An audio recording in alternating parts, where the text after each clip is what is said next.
You found product market fit, but now the systems are cracking. The team needs you for everything. Growth feels like quicksand. The more you move, the deeper it pulls you in. This is the scaling paradox, where founders and operators come to get unstuck. I'm Blake Moseni, and I sit down with founders and operators that nearly burnt out and rebuilt their business to operate without them. If you're stuck in the middle, this is where we fix it. As the capital markets changed into 2022, our stock price crashed, we were losing money. Ultimately, I had to go through several rounds of layoffs, taking my team from 40 plus people onshore US full-time employees to less than 10. And I was 26, 27 years old at the time. It was my first time doing layoffs. It was also my first time managing a team that big. So I started to figure out hey, how can I keep this business running in the most cost-effective way possible, because we were bleeding money. That's when I turned to fractional talent. Hello and welcome to another episode of The Scaling Paradox. Today we have an amazing guest on, Jay Dolwani, the founder of The Starters, where he helps e-commerce brands hire top-tier freelance talent without bloated headcount or agencies. Previously, he served as the CMO at Wink, where he ran a 50 million D2C P&L, and today he operates two seven-figure e-com brands with zero full-time employees, all while running The Starters full-time. Jay, so happy to have you on. Excited to be here, Blake. Thank you for having me. Absolutely, man. Before we get into any of the preamble and start talking about the goodness that we're going to be digging into today, really would love to hear about, and maybe give a little bit more context to the listeners as to what The Starters is. I know what it is. I love it. I think it's an awesome service, but would love for you to break that down. Yeah, so The Starters at its core helps e-com brands of all sizes, from early stage to 9-figure plus, access the best talent in e-commerce. That ultimately is our mission. And we do that by pre-vetting the best e-com marketers, technologists, and creatives in the world. They go through an application interview process. They build a profile on our marketplace that brands can then access and hire. And the beauty about what we do and how we do it is, not only does The Starters have the best talent in e-commerce, but we're also able to help e-com brands access that talent affordably. Unlike traditional marketplaces or staffing agencies that charge anywhere from a 20% commission to 100% plus markup on talent rates, every dollar a brand pays a freelancer on our platform goes directly into their pocket. So we're really bridging best of all the worlds in terms of getting the quality and exclusivity that you get through a staffing agency, but the direct pricing is if you had found them yourself. And that's what I've been doing for the last 3 years. Spectacular. Maybe you could talk to us a little bit about the scale. How many people do you have on the platform? Yeah, so we just crossed 600 starters on the platform. And it's been an absolute labor of love to get here. When we launched, it launched through me literally DMing hundreds of people on LinkedIn, interviewing them. I think I've done at least 3,000 interviews over the last few years. And we launched with 50 people, and we've slowly been scaling our way to 600, because not only do we vet very heavily before getting people on, but even while they're on, if their starters or freelancers are non-responsive, maybe a brand doesn't have the best experience with somebody, we also continuously curate and trim on an ongoing basis. So it's taken several thousand interviews to get to our 600 people today. But growing slowly, steadily, but as we're able to find talent that we feel like will represent the Starters brand in the right way. Absolutely, man. It's amazing how much you've just been hitting the grindstone, curating that list of individuals for people to be able to have access to. And that's really what I want to dig into today is you have had over 3,000 interviews, talked to so many killers across the space. And from our conversations, I know and can tell that you've come in with laser-like focus on what your hiring practices are to find top-tier talent, which I think is going to be so beneficial for our audience to know and understand. But before we start to dig into any of those type of details, I think it would be good for the listeners to understand where you came from and why you decided to pursue The Starters in the first place. So I know you started at Wink. We talked a little bit about that at the beginning. Maybe you could tell us about what your experience was there that led you down this path. Yeah, 100%.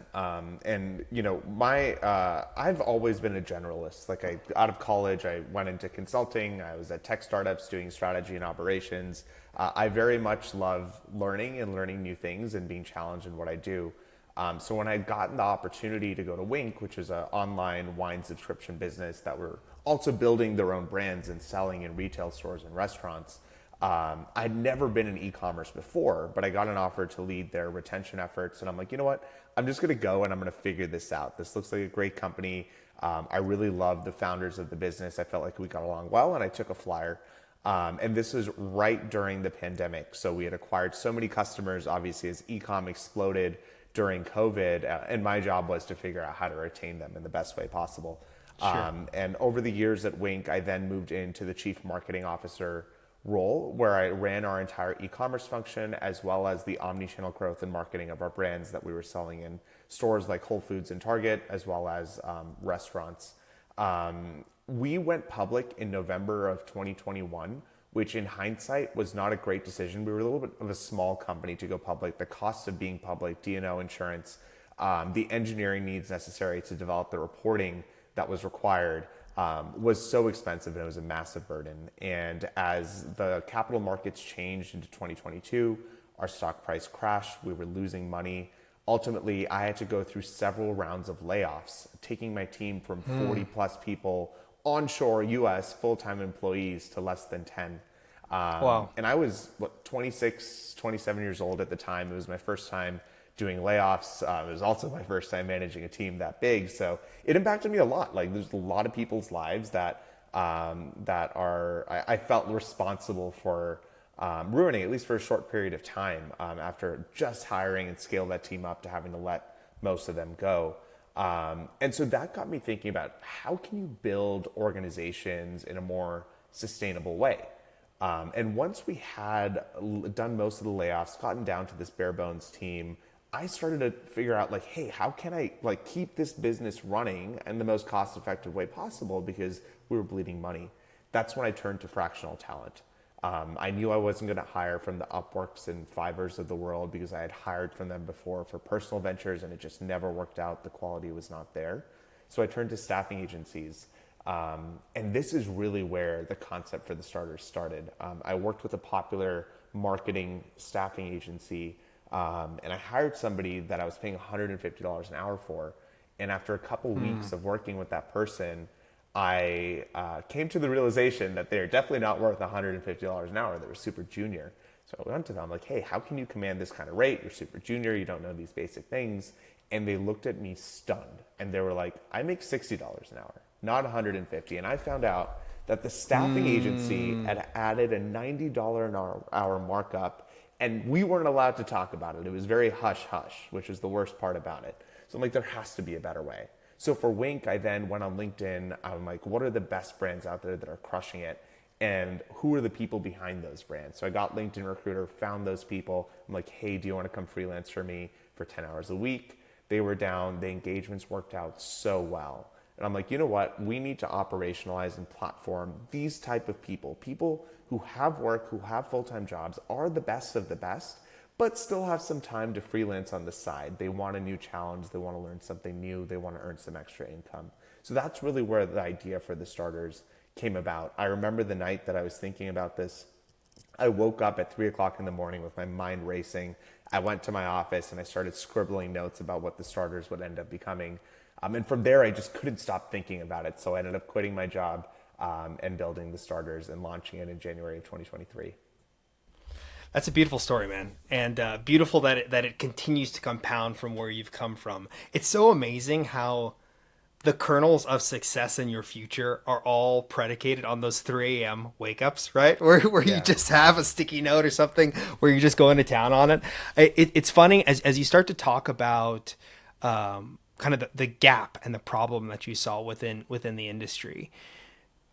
Have you seen this problem solved in other places? Or do you feel like this is a unique solution that has only been really applied in e-com and could be scaled out to other places as well too? Yeah, so it's more the latter in terms of how we operate as a business. Of course, like the ultimate solution that we're selling brands is freelancers. Like, hey, like you should leverage fractional talent to cut your OpEx and to bring in the best experts in particular spaces where you save money and don't sacrifice in terms of quality of talent. Especially in today's era of AI and automation, the number of man hours to get a job done goes down. So you don't necessarily need full-time employees for a lot of roles. But fractional talent has always existed. That's nothing new. But the problem has been in hiring, identifying, and onboarding the best people in the space. Your options are what I mentioned before, the Upworks and Fivers of the world, where there's a lot of spam, fake reviews. There are tens of millions of profiles, and chances are the engagement's not going to be a good one. Then you have the staffing agencies of the world that are all hush-hush about how they mark up freelancer rates from 50 to 100% plus, and you're paying tens of thousands of dollars a month in just commissions to them. And so what we've done is I've determined that by niching down specifically into strategic fractional talent for e-commerce businesses, we can pre-vet, curate, still leverage the operational efficiency of a marketplace model and pass those savings on to the end users, which are our freelancers and brands, without compromising on quality of talent. So the only reason the Starters works is because we've niched down so much. This is not a multi-billion-dollar venture scale company, but I do believe other great businesses can be built in this space, leveraging our business model of like, hey, I'm just gonna pick one very specific area. I'm gonna pre-vet the best of the best, put them on a marketplace, let brands and freelancers find each other, but with the trust that brands have that the freelancers are actually good because they've been vetted by an expert in the space, not just a recruiter, a true e-com executive. And freelancers have because the brands have literally paid a subscription fee to access and talk to them, so they know they're high intent brands. And the freelancers aren't going to waste a bunch of time doing proposals for brands that are not going to make a hire in the first place. So I do think the business model is unique. It works for that very specific reason and can be replicated across other industries. Whether somebody else wants to take advantage of that or we end up doing that in the future is still up for grabs. But I do think what we've unlocked is a business model that only works if you're willing to run a smaller, non-venture backable type of business, which is what I'm very happy doing. Absolutely. It's interesting because have you ever heard the saying, eat your own dog food? Yeah, 100%. Okay. So I think from what you've described to me is you have a number of your own e-com brands that are in the seven figures that you're leveraging this exact model. You're leveraging the functionality that you've built through the Starters to facilitate the outcome. So by implementing that freelancer formula. So you are eating your own dog food. And it would be good to understand how you've gone about that application. When you look at your overall brands, how do you decide what roles maybe need full-time support or fractional support, and how do you justify that? Yeah, I mean, just from the size, right? Like if you're a seven-figure brand, you probably don't need a full-time role for anything outside of the founder. Now, for one of my brands, Unbound Snacks, it's a roasted and seasoned walnut company. I don't own the business, but I operate the e-com business on behalf of the ownership group, which is one of the largest family farms for walnuts in Northern California. I mean, the name of the game in that is pretty simple. Like you want to execute really well across paid social, have strong funnels, and that's exactly what we're doing. So I have a creative strategist and media buyer combo from the Starters. I have a retention marketer from the Starters. I have an email marketer from the Starters. I have a Google search person from the Starters, and they run the day-to-day of that business.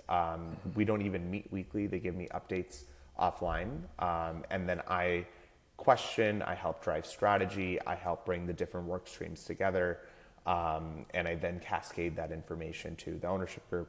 The other brand, which is an auto parts business, is a family business, and it literally runs with one freelancer that we pay $700 a month to run paid search ads, and that Beautiful. is it. I do e-com Shopify management every once in a while. It doesn't need paid social. It's a one-time purchase replacement part. It doesn't need CRM. It doesn't need any fancy SaaS. It's a very simple business.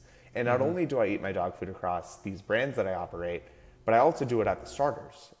So 3 hires that we have, my content marketer, my video editor, and creative strategist from a video content perspective, and my graphic designer are all from the Starters platform. So I leverage the Wow. platform all the time to run the business itself, which is a really cool thing.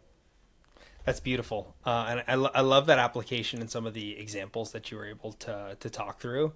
As you think about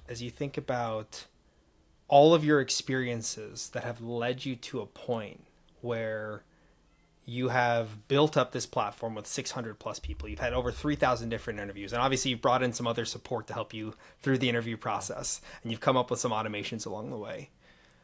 What would you say, and and why I think this question is important? Let me clarify this for the listeners as well.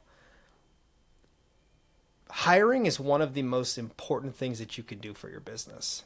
And if you hire the right person, it can take your business to that next level. If you hire the wrong person, it can drag you through the mud for longer than you were planning. And so making that right choice on the front end is so important.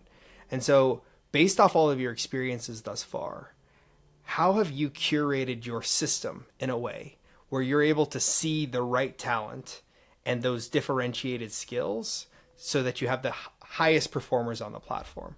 Yeah, it's my hiring philosophy is very simple, and I think there's two things here. A is like, how do I determine who is a good fit to be on the Starters platform that is hireable by a brand and could be a good fit for somebody? And then B, what are the hiring practices that I employ when hiring from the Starters platform or from elsewhere?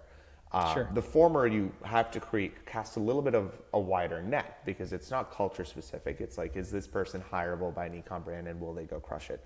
So we look for people who are not just starting their career, at least 2 to 3 years of experience in e-commerce specifically. We look for experience at known e-commerce brands or agencies that support that e-commerce brand and growth through those companies while they've been there. Have they been in the same role for the last 5 years? Have they skipped jobs every 6 months and stayed at the same level? Or have they had a level of growth? How much are they charging? Why are they getting into freelancing? All of those things are questions that we ask upfront during the application process. From reviewing their LinkedIn, from reviewing their rate, from reviewing their experience and their intention in freelancing, we're able to actually weed out most people there today. After doing this thousands of times, we have a good understanding of who could be a good fit versus not at that point. Then in the interview process, of course, we ask all the basics and specifics around their specific role. Like, because it's a marketing executive looking at this, we don't ask them what they know about paid social media buying. We ask them to go very, very much in detail into the tactics. Because a lot of people can talk at a high level and seem like they're smart, but when you get super specific and granular, which we ask them to do, that weeds out a lot of people who are just spewing BS from people who actually know what they're talking about. We also ask for case studies, like how have they applied their skill set or brands? What results have they driven? And we're not just looking for the best results, we're looking for something that's realistic. Like, are they embellishing? Are they telling the truth? Are they acknowledging the role of other people in that process? Are they a good team player?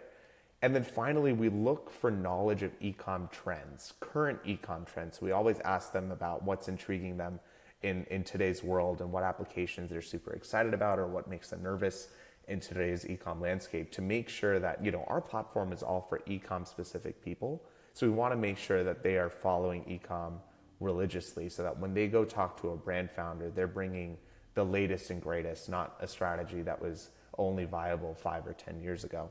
So that's on the Starters perspective. Now, when I'm hiring, whether from the platform or elsewhere, I have a couple extra steps that I take to make sure that they're the right fit for me. I always make sure I do a paid sample project. This is typically less than $300 to $500, but I'm like, let me take an example of what you would be doing for me on an ongoing basis, and let's do it one time. And you want to look at everything. So for example, if you are hiring an email marketer, like, you know what, craft me a brief for a new lead drip. Like, that's the prompt. See what they do. Do they go above and beyond in their research? Do they look at competitors? Are they communicative? Are they asking you questions about your business? And what does the final output look like? While it doesn't have to be correct because they haven't spent too much time on your business and the budget is limited, the thought process and logic has to be there. And if the results of that paid sample project doesn't absolutely blow you away, just don't make the hire. So regardless if you're hiring from the Starters or elsewhere, I always recommend people do that. And you can just tell when somebody's a killer. They're asking the right questions, they're communicative, they're quick to respond, they go above and beyond in their deliverable because they know it's a trial and they're trying out. And you'll know from that instance. If the work is just okay, I don't make the hire. If it's excellent and I love working with them, then I hire them on an ongoing basis. I love each of those call outs, specifically the notion of testing and verifying through a paid trial. I'm interested. Can you How often are you in an interview with someone and immediately you know, like, this is the person? And when that happens, what are the characteristics of those conversations that trigger you to be like, this is the person? I'm still going to go through my due diligence and do a test and do all the verifications, but that gut feel is already validated with the data that you're going to ask them to fill in the back end. Yeah, I found two things in particular. And honestly, a lot leads up to the interview itself. For example, when you're scheduling an interview, are they proactive in being like, here are the times that work for me, here's my email, shoot an invite for whatever works. Like, that is the most efficient way to schedule an interview, or they send a calendar link. But if you're going back and forth of like, what times work for you? This doesn't work for me. Oh, what's your email? Like, multiple steps, you can kind of get an idea for like who's like a go-getter and efficient and good and like just very sharp versus not. So there's a little bit that goes into it before the interview itself. But sure. In the interview, I look for two things. A, like you mentioned, conversation, but it's not always a conversation. So is the conversation actually a true debate of ideas back and forth, or does it feel like a one-way question and answer interview? That's always something that I'm looking for, because sure. I want somebody, if I'm hiring them for their expertise, to be a peer in that space, or in fact coach me in that space. And so it should not just be me asking questions, them responding, them saying that I'm right, and it's not a true debate or conversation of ideas. The second thing I look for is a passion and hunger for learning. I think there's this like entrepreneurial mentality that is so hard to replicate, but I've found that the common trait that separates the best from people who are just okay from mediocre is a passion and hunger for learning. Because if you don't have that, you're not consistently intellectually curious, asking the next question, asking the why behind things, and actually enjoying getting that information and getting better, then there typically doesn't end up being the best hire. So those are the two things that I look for in the interview itself. I love the characterization of the growth mindset. Like that's really what I'm hearing you call out here is someone that is willing to continue to iterate on ideas and continue to grow. And actually, the other piece that I really appreciate is this notion that the person that is in the interviewee seat should also be doing interviewing themselves, because it's a symbiotic relationship, right? Like, okay, great, you got the job, but are you actually going to want to go above and beyond for the people that you're working with? And your notion of you need to be a thought leader and be willing to challenge the person that you're speaking with to think differently or to ask further questions is so important to move towards that ownership conversation. And I feel like so often I see people that are so interested in just getting to the hire versus like getting to the hire based off of maybe resume or specific details that they think are going to help get them to that next level. When the reality is you're not looking for someone to do the job. You're looking for someone that's going to actually own the job and make it their own and take things to that next level. And so I know it's already kind of built into the mechanism of the starters based off of the premium level talent that you guys are pulling in. But how do you recommend leaders and organizations going about curating their operating structure and deciding on what roles to go about trying to fill and pursue based off of what's going to get them the most leverage within their business? And why I'm asking that question specifically is because and I kind of gave a head nod to it earlier on in the conversation. You bring in one killer versus like 2 to 3 mediocre people. That one killer is going to outperform all of those other mediocre players. And so placing people in the right place based off the highest leverage is so important. So interested in your POV Yeah, there. no, it's that. I mean, look, that is something that we can unpack for hours, because the truth is that it's so situationally dependent not only on the company and the priorities, but also who are the existing operators in the business. And it's honestly something that I've gone back and forth on a lot and made mistakes in as a grow the starters. And hiring somebody great is one thing, but is that the right role to actually be hiring for your business is very, very difficult to actually get up front. What I will say is, of course, it's dependent on what the business is, the category, what's working, what's not working, the skill sets of people that are already working on the business. All of that matters, and that's obvious. The Sure. one thing that I'll say that is not as obvious that I think people overlook when deciding what role to hire for, because remember, this is typically a founder, right? And they're like, I have this freelancer for that. I do this myself. What should I offload? How do I give myself the highest leverage? It is not necessarily about offloading the tasks that seem the most junior or menial. It's about offloading the tasks as a founder that don't give you energy and they don't wake up passionate about. And if you offload those tasks, then you're going to be and hire a great person, then you're going to be in such a good space, because 90% of being a founder is being motivated and having that passion to continue through the ups and downs. And if you're not working on problems in the business that you were excited about, and you don't wake up every day being like, oh, I can't wait to do this one thing, then it's probably game over already.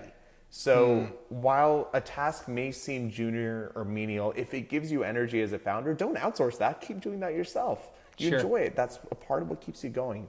And I think I've never heard anyone say that. I feel like it's so overlooked, but it's something that I've seen as I've run the starters. I have, even at Wink, I had offloaded things that I really enjoyed doing. And ultimately that took the passion and joy out of the job. And now I'm very intentional about, as an entrepreneur, I'm an entrepreneur so that I can make my own decisions, be free, but I'm also an entrepreneur so that I can choose what I work on and what gives me passion and energy. And I don't think founders know that that's how they should be figuring out what to hire versus what to keep internal to what they're actually executing on. Dude, I love that POV because I think, to your point, everyone's looking highest leverage. Where am I going to get the most ROI? Where can I play? Where can I outsource? And if I would almost equate it to, like, let's take a life example here.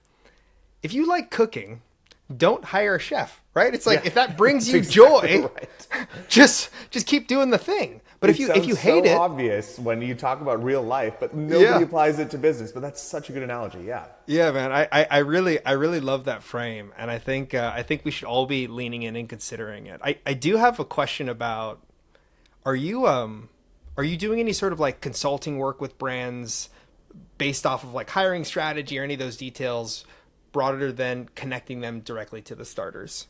So, And you don't need to be yes and no. specific. I'm just trying to get a sense of things. The only brands that I actually work with that are that I make money from are the two that I mentioned earlier.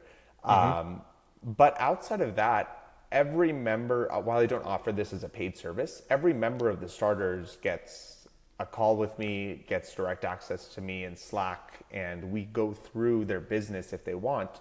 I was driving up to a wedding last week, and the founder was like, "Oh, I'm thinking of using the starters. We're in super early stage. What do I hire for?" Gave him a call, and we talked through where they were at in their business, what they've tried, what they haven't tried. And based on having that conversation with them, I can recommend, okay, you should probably hire a creative strategist, or no, it looks like you need somebody to help you iterate on funnels. As a first role, you solve this, and this is where you go next. And then give them recommendations of people that they should talk to on the platform itself. They have the conversation, they come back to me, and then we go back and forth. So that relationship I have with every brand member of the starters that wants my support. And so I would say 100% of my bandwidth and ability to like coach and consult on these things goes to our members in that fashion. But I don't do it internally for any brands. But I want every brand that uses the starters to get my perspective if they want it. So that's kind of where I have it allocated. It's great. It's great that you offer that as a service for people to be able to bounce ideas off of and get perspective. And so I know you've had a number of interviews. It sounds like you had a number of conversations with different brands, helping them curate their approach and set up their organizational structure and what roles to bring on. From your experience, not only at Wink, but in doing some of that sort of pseudo consultative work, where do you see brands missing the mark in their hiring process? Like, what's the biggest gap that you're seeing? Or let me say it slightly differently. Where are founders getting it wrong when they're going through hiring Yeah. from your perspective? And I'm going to do this agnostic of the starters. Sure. What they are getting wrong is they are expecting that they can post a job and the best people will come to them. And I shared this perspective on LinkedIn the other day and got a little canceled, but it's okay. Ultimately, if you just look at a numbers basis, the best people have work. They have jobs, they're actively working, they're crushing it. That doesn't mean to say people without jobs are not good, but generally, the best have jobs.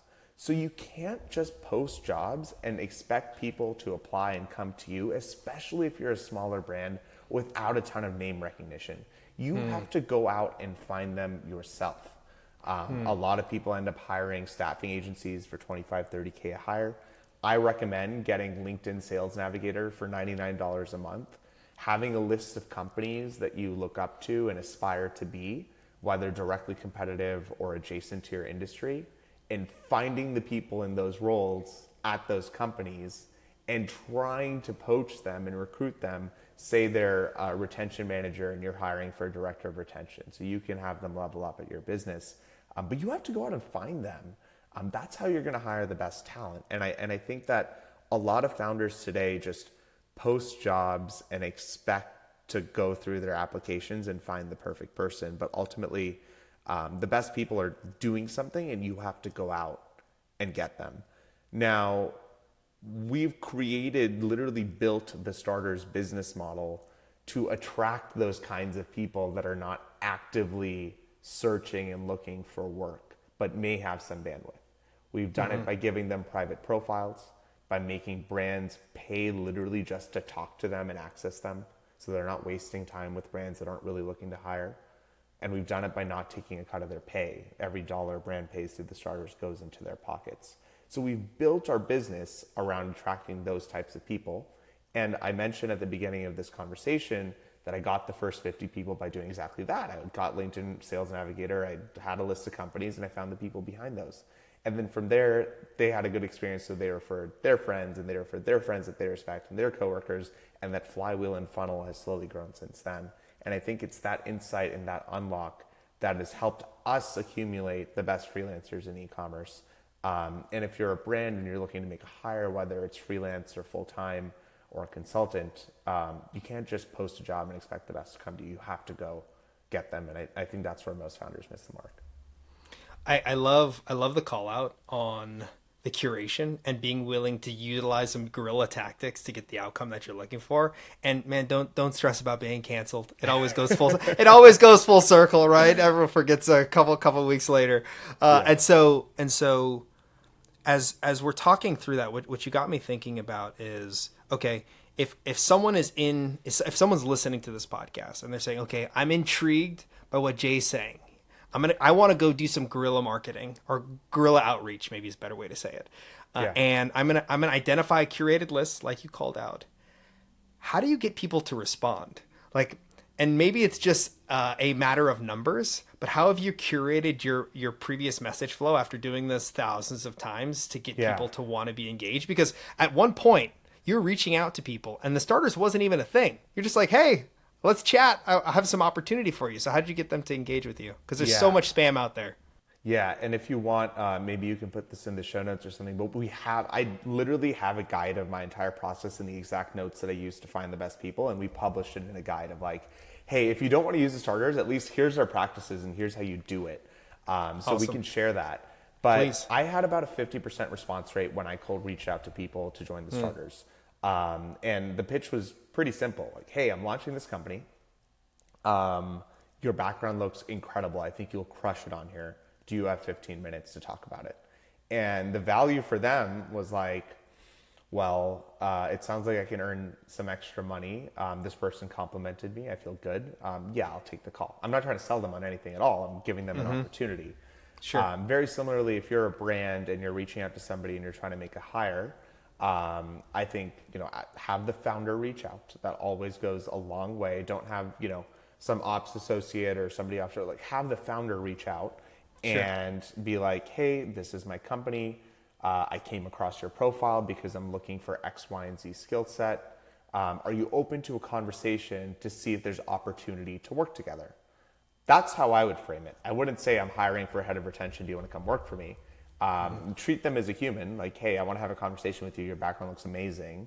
And let's see if it's a mutually good fit over a no pressure call. You hop on that call and you just get to know each other a little bit. They're not selling you. You're not selling them. But at the end of it, you can ask the question of like, if you enjoyed speaking with them, hey, like I really enjoyed this conversation. Feels like you could add a lot of value. Are you open to exploring opportunities with us? If so, I'd love to share more information about that, and then kind of go from there. So it's kind of like you dip your foot into the water, you make sure it's a mutually good fit, and then you make the ask after that.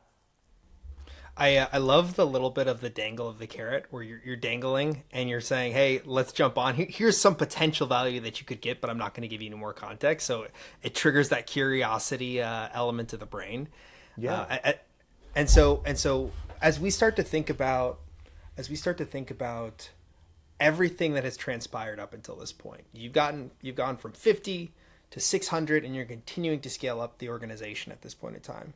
If you could go back and redo anything, what would you go back and change based off what you know today? Oh, that's such a good question. I mean, ultimately a lot. Like I'm very much of the belief that like my mistakes have led me to where we are today and my learning today. But I would have launched later, which is crazy because it's the exact opposite of the feedback that I give most people. I say launch early, be scrappy, work on your MVP, etc. But you really only get one launch moment. Sure. And our product, from a digital product perspective, our branding, our marketing, and the number of people we had on the platform just wasn't fully robust enough to justify a membership. And our funnel wasn't good enough either. And as a result, for the first 6 months of running this business, we had a very, very difficult time. I remember that my wife was just showing me a video the other day. One time I had gone 3 weeks without acquiring a single new customer in the earliest days, and I got one, and I'm like, oh my God, like this is like a lifesaver. Now if I don't go a few hours without acquiring a customer, I'm freaking out, right? So it was just a testament to the fact that we launched a little bit too early. The product wasn't fully built out. It wasn't robust enough. I was in a rush to launch. So if I would have done anything different, I would have made sure that we had a lot more built up at that point. Because I've learned that the word of mouth flywheel is just so valuable for us. Now we have an incredible business. We drive incredible value for brands and freelancers. Everything works great. And this flywheel is just spinning. So I always look back and wonder, what if we did have that amazing launch moment? What if the product was ready for prime time? What size would we be at today? Would we be 6 months, 12 months accelerated? That's probably the biggest thing. Outside of that, every small error, hiring mistake, et cetera, that I've made, I feel like has taught me something valuable that I've taken on. And of course, this is something valuable that might be helpful with the next business. But definitely one regret I have is launching a little bit too early. What would have been the right mass? Is it density of talent that you were looking for to have broader depth on, or was it more around some of the external infrastructural stuff to support the business? What was Yeah, missing? so talent density was one. We had 50 people across 30 roles. So the talent density wasn't quite there. A lot of people weren't really finding what they were looking for. Sure. We had digital product was another aspect. We had no ability to post jobs. Searching and filtering for freelancers was really hard. Funnel was a third thing. There was no way for people to know the type of talent that we had before paying, which led to a lot of drop off in our funnel.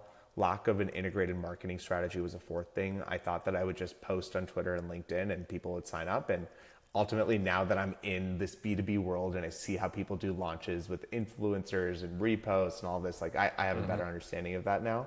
And then, yeah, of course, talent density, which we started with. But it was a combination of those factors, I'd say. I gotcha. Yeah, it's always in retrospect that we say that these are the things that we wish we did, but you are where you are because of the journey that you decided to take. I'm interested in two other questions before we wrap up for today. One is, and we're already in the reflective mode, so let's stay in that vein. If you could go back and give your younger self any advice, what would that advice be? Whether that is as a business leader, as a founder, on the personal level. Interested in getting your perspective there.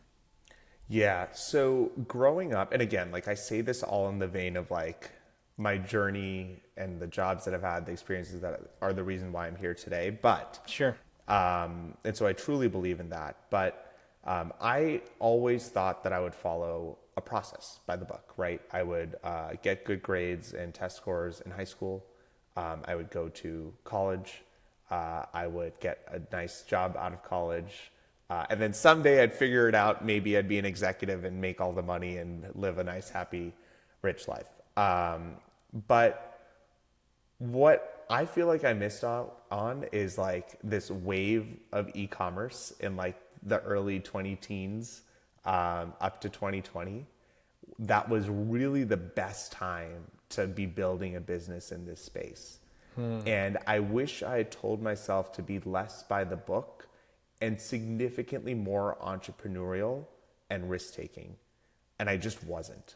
But I think if I was, I would have been able to build a really, really great business that may not be as easy to build today with competition and macro factors. So I wish I was more entrepreneurial early on. I think the best thing that I've ever done for myself was, quitting a mid six-figure job at Wink to earn no money and launch the starters. It's a risk that I'm very, very glad that I took. But the longer you wait to take risks, the more difficult they become.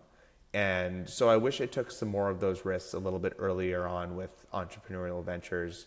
Now I'm happy I went to Deloitte Consulting, did healthcare consulting for 2 years because I met my wife there. I made a lot of friends there. But I wonder what else I could have done with that time, what kind of businesses I could have built back then.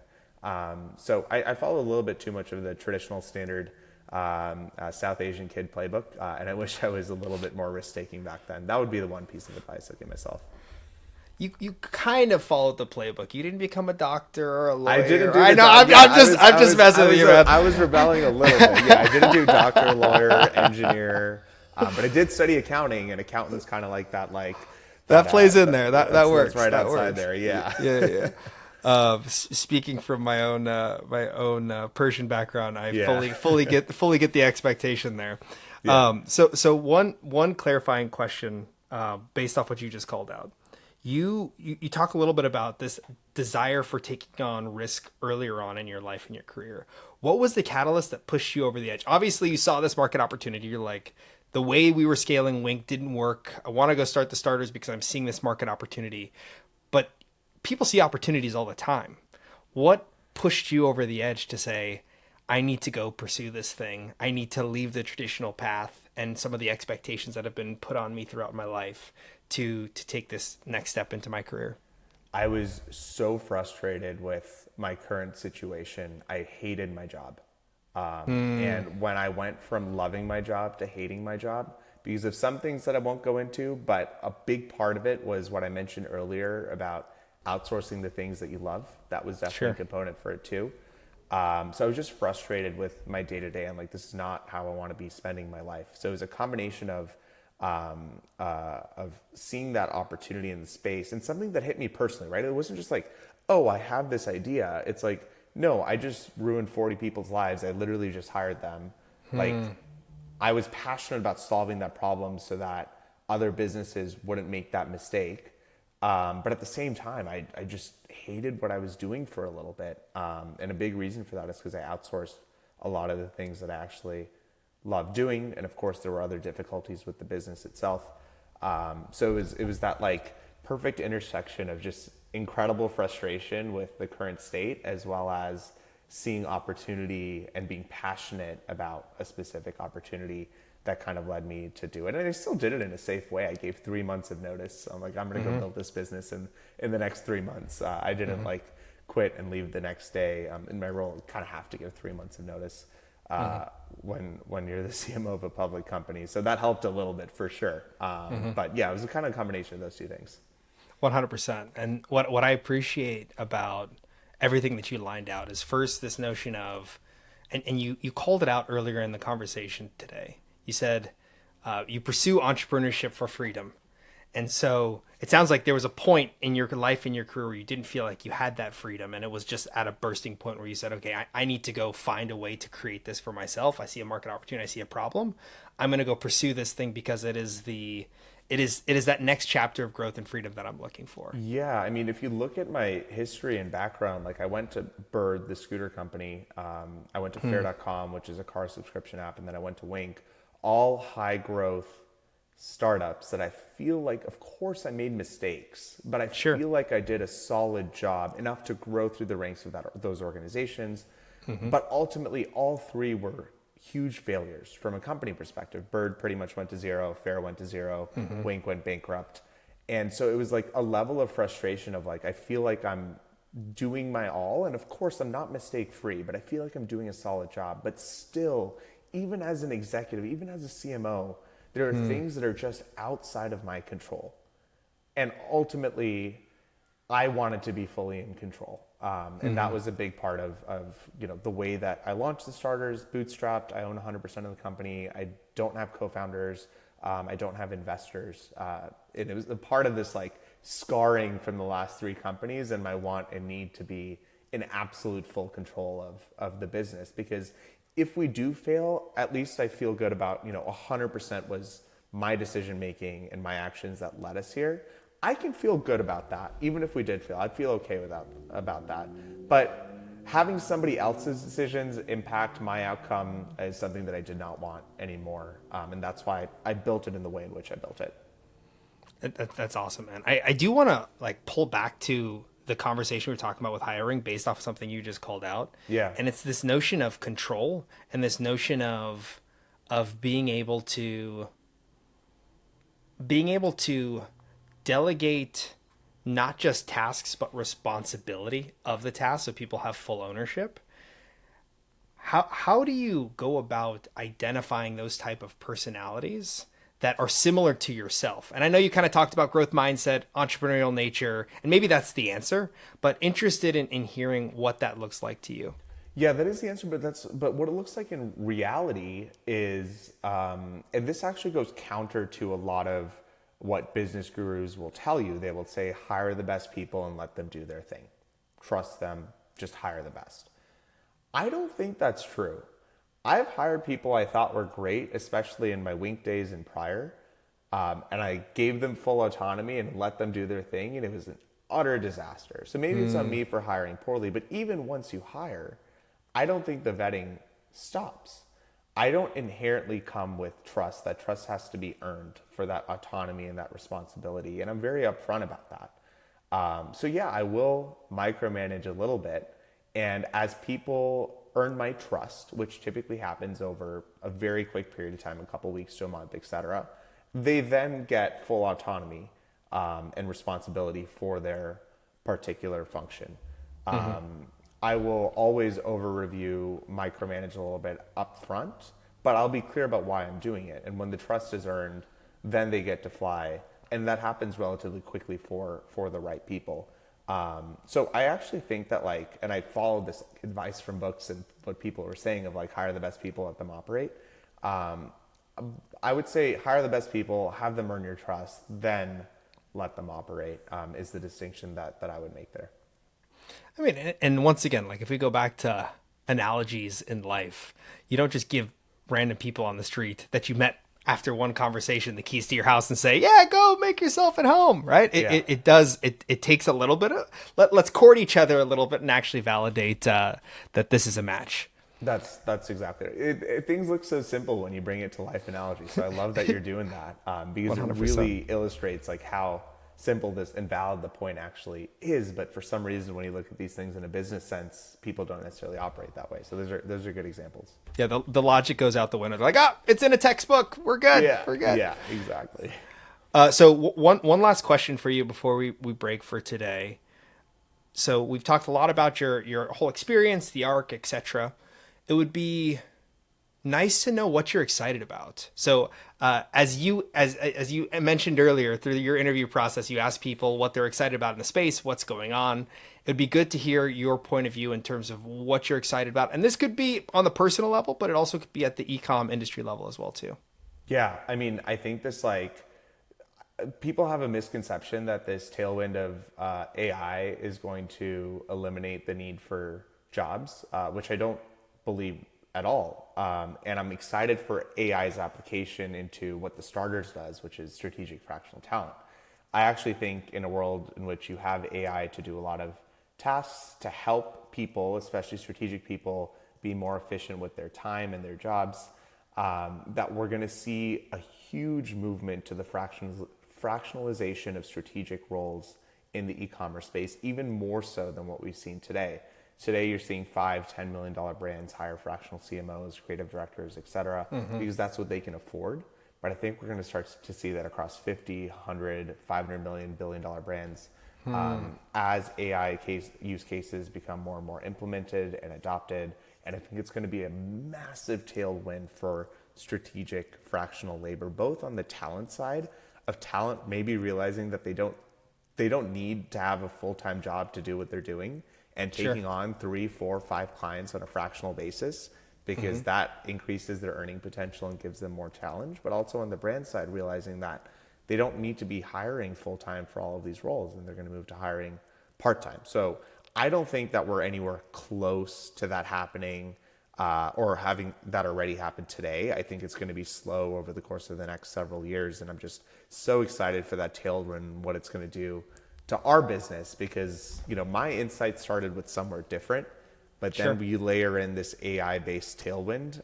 So I'm really excited. I just really think we're in the right position for the right opportunity, especially in the talent space, which at a macro level may take a little bit of a downswing, but I just love how we're positioned. So I'm excited to see how all of that plays out, and I'm doing everything possible to position the starters in the right way for when that wave does start to come.